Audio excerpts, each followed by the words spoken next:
Получить обратную связь, услышать мнение родителей, оценить эффективность реализуемых проектов и программ, напрямую донести свои проблемы. Общероссийское родительское собрание объединило родителей и педагогов всей страны. Министр просвещения рассказывает о ходе капремонта школ, золотом стандарте образования и не только. В соответствии с новыми санитарными правилами, и вы, кстати, об этом, уважаемые родители, тоже говорили, и учителя, у нас мобильные телефоны с этого учебного года на уроках, я подчеркиваю, использовать не допускается. На уроках. Чтобы мобильные телефоны не отвлекали школьников от занятий. Вспомните, мы с вами тоже учились, у нас не было мобильных телефонов.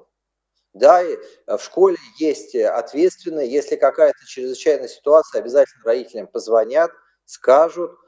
Есть учитель, классный руководитель. На перемене можно пообщаться со школьниками. Темы для общения определили в ходе мониторинга обращений в Минпросвещения страны. За год их накопилось достаточно. Вопрос от родителей Ингушетии задает Лейла Амирханова. Знаете, многих родителей волнует вопрос отмены, ограничения, уменьшения всероссийских проверочных работ. Каковы планы относительно этого направления? Благодаря онлайн-трансляции за общероссийским родительским собранием можно следить из любой точки страны. А значит, и ответы на задаваемые вопросы может услышать каждый. Всероссийская проверочная работа – это инструмент абсолютно прозрачный и понятный, который позволяет сделать светло, как в этом году школа подготовила ребенка в соответствии с стандартом. И всероссийские проверочные работы, они проводятся по расписанию раз в год. В общем, вот все знают это расписание и к нему готовятся. Но что мы имеем на местах прямо сейчас? Мы имеем дубль этих работ, которые называются там директорская контрольная работа управления образования, региональная контрольная работа и так далее. И вот наши ограничения, они как раз про это. Не нужно создавать дополнительные сущности к инструменту, который есть всероссийская проверочная работа, она дает вес, а дальше свою текущую работу строите на основе этого света. Нет необходимости проводить 6 контрольных работ, чтобы понять, что какая-то тема по математике не усвоена. Достаточно с одного раза посмотреть на анализировать, увидеть, что, я не знаю, там.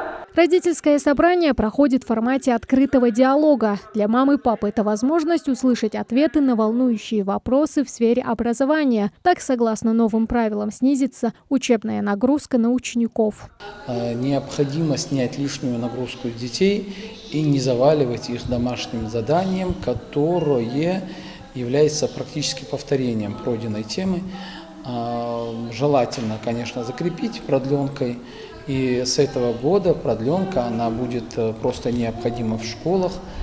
И я очень надеюсь, что по регионам России она будет для детей абсолютно бесплатной, как и питание для детей в начальных классах. Я думаю, что присутствующие дальше понесут уже то, что услышали на этой площадке, и до родителей доведут, и педагогическая общественность до своих педагогов.